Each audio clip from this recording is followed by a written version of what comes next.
بسم اللہ الرحمن الرحیم۔ نماز کی برکت۔ عطا ارزق کو ان کی بیوی نے 2 درہم دیے کہ اس کا آٹا خرید کر لائیں۔ جب آپ بازار کو چلے تو راستے میں ایک غلام کو دیکھا کہ کھڑا رو رہا ہے۔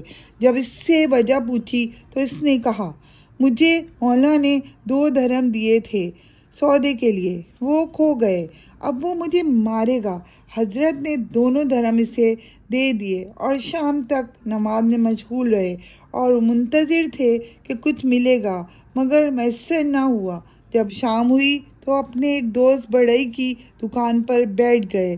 اس نے کہا، یہ کھورا لے جاؤ، تندور گرم کرنے کی ضرورت ہو تو کام آئے گا، اور کچھ میرے پاس نہیں ہے جو آپ کی خدمت میں کروں۔ آپ وہ کھورا ایک تھیلے میں ڈال کر گھر تشریف لے گئے اور دروازے ہی سے تھیلا گھر میں پھینک کر مسجد شریف لے گئے اور نماز پڑھ کر بہت دیر تک بیٹھے رہے تاکہ گھر والے سو جائیں اور ان سے مخاصمت نہ کریں۔ پھر گھر آئے تو دیکھا کہ وہ لوگ روٹی پکا رہے تھے۔ فرمایا، تمہیں آٹا کہاں سے ملا؟